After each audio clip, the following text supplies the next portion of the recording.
శ్రీమాత్రే నమ. జై గురు దత్తాత్రేయ నమ.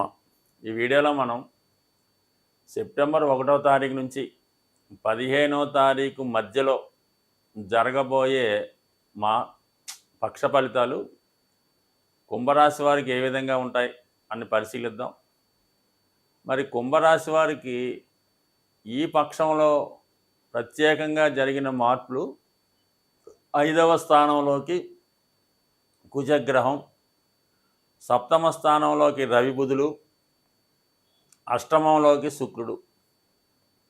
సో ఈ గ్రహస్థితి ఈ రాశి వారికి మిక్స్డ్ ఫలితాలు ఇచ్చే అవకాశాలు ఎక్కువగా ఉంటాయి.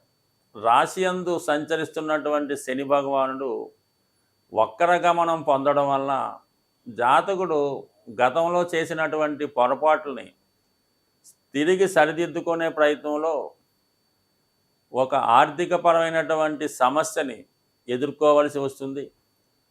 గతంలో పూర్తిగా తీరిపోయింది అనుకున్నటువంటి బాధ్యత తిరిగి మళ్ళా రావడం వల్ల మీ ఆర్థికపరమైనటువంటి స్థితికి కొంత ఇబ్బంది కలిగే సూచనలు ఉన్నాయి. ఇప్పుడు ఈ పక్షంలో కుజుడు 5వ స్థానంలోకి రావడం అంటే దశమ స్థానాధిపతి 5లోకి వచ్చినప్పుడు వృత్తిలో అనూహ్యంగా కొన్ని ఇబ్బందులు చికాకులు ఏర్పడతాయి. తప్పనిసరి పరిస్థితుల్లో వృత్తిలో మార్పుకు కారణమవుతూ ఉంటాయి. సో ఈ కారణం వల్ల జాతకుడు కంపల్సరిగా తను చేస్తున్నటువంటి వృత్తిలో ఏదో ఒక మార్పు రావడం జరుగుతూ ఉంటుంది. ముఖ్యంగా జాతకుడు ఉద్యోగ సంబంధించిన విషయాల్లో ప్రస్తుతం ఉంటే ఏదైనా వ్యాపారం చేసుకుందాం అన్నటువంటి ఆలోచన వచ్చే అవకాశం ఉంది. కానీ అది ఎట్టి పరిస్థితుల్లో కూడా అనుకూలం కాదు. తప్పనిసరి పరిస్థితుల్లో మీరు ఉద్యోగమే ఈ సమయంలో చేసుకోవాలి తప్ప ఎటువంటి ప్రయోగాలు స్పెక్యులేషను వ్యాపారం సంబంధించిన వాటికి వెళ్ళడం వల్ల మరి కొంతమంది వారికి ఉన్నటువంటి భ్రమల వల్ల ఈజీగా మనీ సంపాదిద్దామనే ఉద్దేశంతో ఈ ఆన్లైన్ బెట్టింగ్స్ వల్ల కూడా నష్టపోవడం ప్రస్తుతం ఎక్కువగా ఈ కుంభరాశి వారికి ఉంది. కాబట్టి ఎట్టి పరిస్థితుల్లో కూడా మీరు ఖాళీగా ఉన్నా పర్వాలేదు, కానీ అటువంటి జోలికి వెళ్ళొద్దు. కేవలం చిన్నదో పెద్దదో ఉద్యోగం మాత్రమే చేసుకుంటే మంచిది తప్ప వేరే వాటికి జోళ్ళకి వెళ్ళడం వల్ల ఇంకా మీ స్థితి డౌన్కి వెళ్ళే అవకాశం ఉంది తప్ప ఎదిగే అవకాశం మాత్రం ఉండే అవకాశం లేదు. దానికి మీ కుటుంబ పరిస్థితులు కూడా చాలా ఇబ్బందికరంగా ఉన్నాయి. సరైనటువంటి క్రమశిక్షణ లేకపోవడం వల్ల మీ కుటుంబ సభ్యుల వల్ల కూడా సరైన అవగాహన లేకపోవడం వల్ల ఎవరి స్థితి వాళ్ళకున్నది, ఎవరి ఇష్టం వారు ప్రవర్తిస్తున్నారు, కుటుంబంలో ఇతరుల యొక్క ఆధిపత్యం ఇవన్నీ కూడా మీ అసహనానికి కారణమవుతుంది.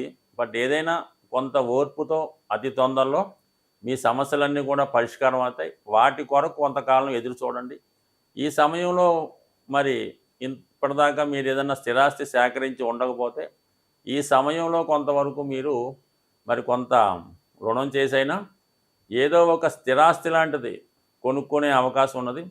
సో దానివలన మీకు కొంత చాలా కాలంగా ఇబ్బంది పెడుతున్నటువంటి సమస్యలు సాల్వ్ అయ్యే అవకాశం ఉంది. ముఖ్యంగా మీకు ఈ కుటుంబంలో మీకు కానీ మీ కుటుంబంలో ఒకరికి కానీ వివాహం ఆలస్యం అవడం వల్ల తరచూ ఆ వివాహం మీదే మీరు దృష్టి పెట్టడం వల్ల కొంతవరకు మిగతా కార్యక్రమాలు ఆగిపోవడం జరుగుతుంటుంది. అలాగే సొంత గృహ ప్రయత్నం కూడా మీరు చాలా కాలంగా ప్రయత్నం చేస్తున్నారు, అది కూడా ఏదో విధంగా వాయిదా పడుతుంది తప్ప ఏది కూడా కుదరలేదు.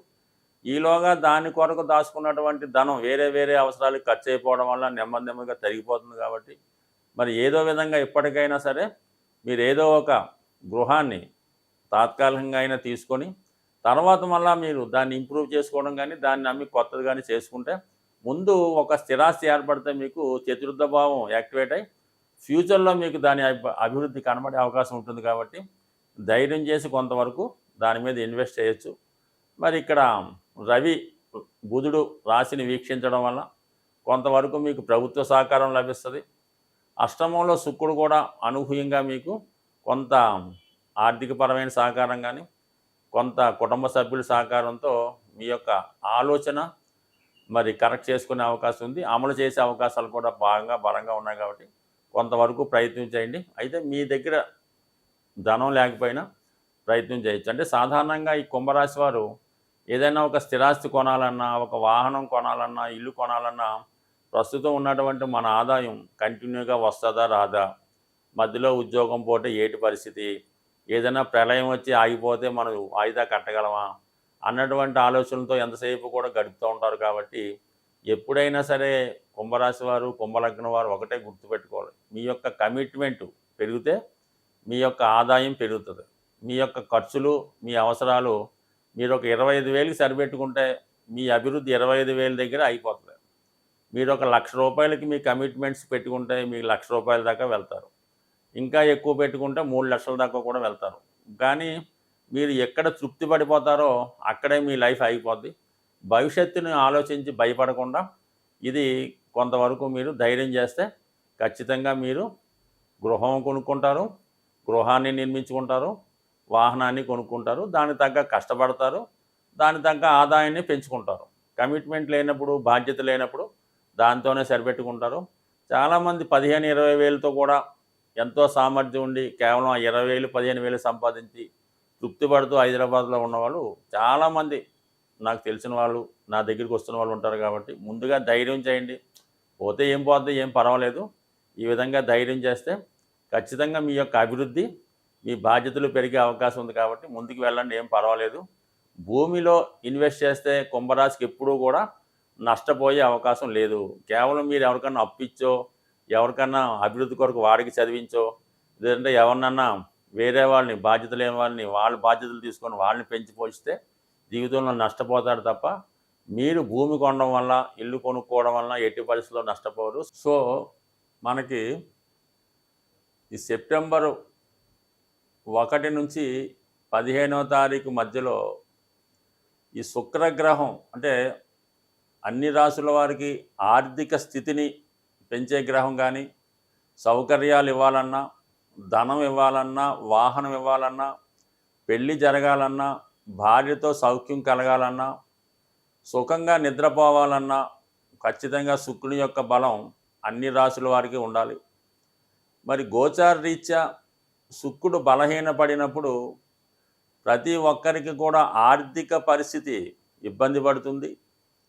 అలాగే ఏదో కారణం వల్ల భార్యాభర్తల మధ్య విభేదాలు కానీ, లేదంటే వాళ్ళ మధ్య ఏదో చికాకులు కానీ వచ్చే అవకాశం ఉంటుంది. కాబట్టి ఈ సమయంలో ఖచ్చితంగా ప్రతి ఒక్కరూ కూడా మరి శుక్రగ్రహ అనుగ్రహం కోసం లక్ష్మీ అమ్మవారిని శుక్రవారం రోజు ఆరాధించడం వల్ల, కుంకుమ పూజ లాంటివి చేసుకోవడం, లలితా సహస్రనామం, శ్రీ సూక్తం లాంటివి చదువుకోవడం వల్ల, ముఖ్యంగా మీ కుటుంబంలో ఉన్నటువంటి స్త్రీలని గౌరవించడం వల్ల, వాళ్ళకి ఏదైనా ఖరీదైనటువంటి పట్టు వస్త్రాలు సమర్పించడం, వాళ్ళు సంతోషపరిచే విధంగా వాళ్ళకి ఏదైనా స్వీటు ఇవ్వడం వల్ల మీ కుటుంబంలో ఎవరైనా పర్లేదు, మీ యొక్క సిస్టర్ అయినా, మీ యొక్క కుమార్తె అయినా, తల్లిగారైనా వాళ్ళకి సంతోషపరచడం వల్ల శుక్రుడు యాక్టివేట్ అయ్యి మీకు ఇటువంటి అదృష్టాన్ని ఇవ్వడం జరుగుతూ ఉంటుంది.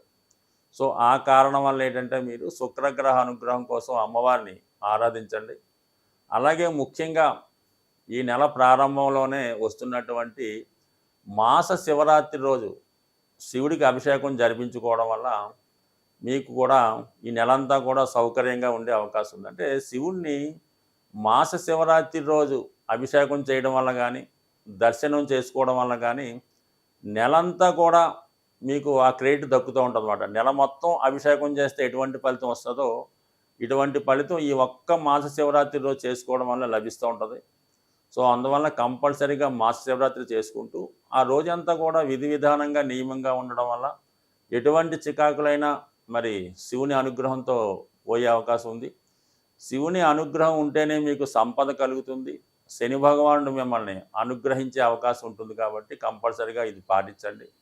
అలాగే సంవత్సరం మొత్తం మీకు లభించే విధంగా ఈ నెలలో వస్తున్నటువంటి వినాయక చవితి కంపల్సరీగా వాళ్ళ స్థాయిని బట్టి దర్శించి వినాయకుని కథ వినడం వల్ల మీకు నిందలు తగ్గుతాయి. అంటే రుణ బాధల నుంచి బయటపడే అవకాశం ఉంటుంది. కాబట్టి ఖచ్చితంగా ఆ రోజు వినాయకుడు ఆలయంలో దర్శించడం కానీ, వినాయకుని మండపంలో దర్శించడం కానీ మీకు అవకాశం ఉంటే స్వయంగా చేసుకోవడం వల్ల ఖచ్చితంగా మీకు రుణ బాధలు, నిందలు తగ్గే అవకాశం ఉంది. కాబట్టి ఇవి ఖచ్చితంగా చేసే ప్రయత్నం చేయండి. ఖచ్చితంగా మరి రాబోయే నెలంతా కూడా మీకు మంచి జరిగే అవకాశం ఉంది. సో ఈ విధంగా చేసుకోవడం వల్ల అన్ని రాసుల వారికి అనుకూలమైన పరిస్థితి ఏర్పడుతుంది. మరి రవి బలం బాగుంది కాబట్టి చాలా వరకు స్వశక్తితోనే మీరు మీ యొక్క ఇబ్బందుల నుంచి బయటపడే అవకాశం ఉంది. స్వస్తి.